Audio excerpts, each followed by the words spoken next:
Online বিজনেসের কারণে আমাকে কিন্তু ফেরিওয়ালা শব্দটা শুনতে হয়েছে না। আমার আসলে খুবই খারাপ লাগছে, এটা মানে আনবিলিভেবল। আমার ওই সময় একটা মেলা চলতেছিল, ব্যাতের প্রোডাক্ট নিয়ে আমি একটা মেলা মানে পার্টিসিপেট করছিলাম। মানে ওই দিন আমার খুব খারাপ গেছে, কিন্তু পরবর্তীতে যখন আমি স্টলে গেছি সারাদিন প্রচুর সেল হয়েছে এবং মানুষজন অনেক বেশি প্রশংসা করতেছিল প্রোডাক্টগুলোকে, তখন আমার মনে হলো যে আসলে একজন দুইজনের কথায় আসলে কিছু যায় আসে না। আমার সবচেয়ে খারাপ ছিল যে অনলাইন না আসলে নাকি আমার ক্যারিয়ার হইতো না, এটা বলছে একজন। এই কথাটা আসলে আমার খুব মানে খারাপ লাগছে। এই জন্য আমার একটা স্টাবলিশড প্রফেশন আছে, আমার ওখানেও আমার প্রচুর কাজ আছে। জন বলার জন্য অনেক কিছুই বলতে পারে, নিজে অনেক মানুষ আছে যে আসলে তাদের নিজস্ব জালাসি থেকে বলে বা হচ্ছে অন্যকে হিউমিলেট করার মধ্যে একটা আনন্দ পায় সেরকম বলে।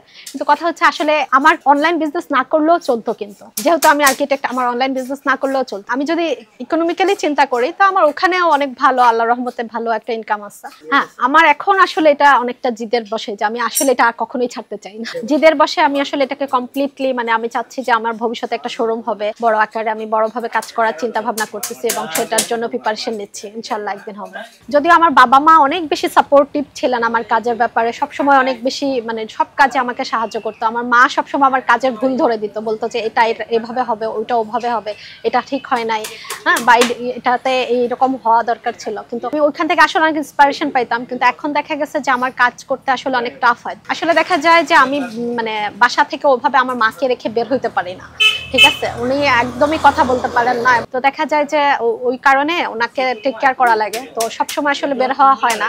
প্রথম দিকে আসলে প্রোডাক্টগুলো আমার নিজের পার্সোনাল প্রোফাইলে দিতাম, তারপরে হচ্ছে ফেসবুক পেজও দিতাম, ওখান থেকে অনেক মানুষজন আসছে।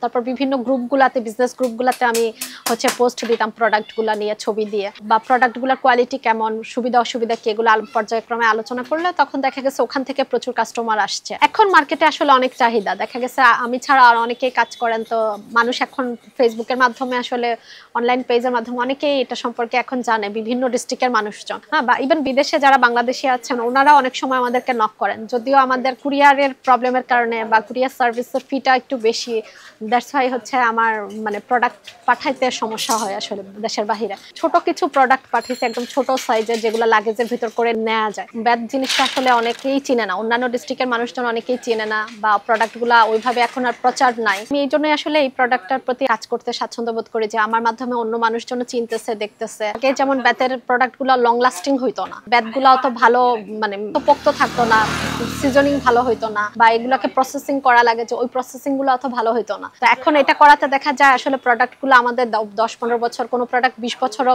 মানে কাভার করে, যে সহজে ঘুরে ধরে না, নষ্ট হয় না। জাস্ট আমাদের একটু ময়লাটা পরিষ্কার করে বার্নিশ করে নিলেই হয় কয়েক বছর পর পর, তাতে আমাদের প্রোডাক্টের লং লাস্টিংটা অনেক বাড়ছে। হ্যাঁ বলে, অনেকেই বলে এগুলো আসলে মেয়ে হয়ে কেন অনলাইনে বিজনেস করার কি দরকার। হ্যাঁ, আমার তো একটা রিনাউন্ড প্রফেশন অ্যাকচুয়ালি আছে, ওখানে আমি কাজ করতেছি। তারা এটা বুঝে না যে আমি তো আর্কিটেকচারে আমাদের বিল্ডিং এর পাশাপাশি ফার্নিচার ডিজাইন, ইন্টেরিয়র ডিজাইন যেটা আমরা বলি, ওই কাজগুলোও করি। তো ওইটা আমরা হয়তো দেখা যায় বিভিন্ন রকম ম্যাটেরিয়াল ইউজ করে করি, তো সেখানে আমি ব্যাত নিয়ে হোম ডেকোর প্রোডাক্টগুলাই করছি। তো এটা তো আলাদা কিছু না আসলে। অনলাইনে প্রোডাক্ট তুললে বিক্রি হয়ে যায় না, কিন্তু প্রোডাক্ট বিক্রি করাটা, মানুষকে চেনানোটা বা প্রোডাক্টের গুণাগুণ বোঝানোটা ছবি দেখিয়ে সবসময় বুঝিয়ে ফেলা যায় না। তো ওইটা বুঝাইতে আমাদের অনেক স্ট্রাগল করতে হয়। বা কোয়ালিটিটা, যেমন ব্যাত বিভিন্ন টাইপের আছে, যেমন প্রাইস নিয়ে অনেক সময় কাস্টমাররা বলে এত প্রাইস কেন। হ্যাঁ, তো ওনারা আসলে জানে না কোনটা দেশি ব্যাত, কোনটা বার্মার ব্যাত, কোনটা ইন্ডিয়ান ব্যাত, বিভিন্ন ধরনের ব্যাত আছে, ব্যাতের থিকনেসের ব্যাপার আছে।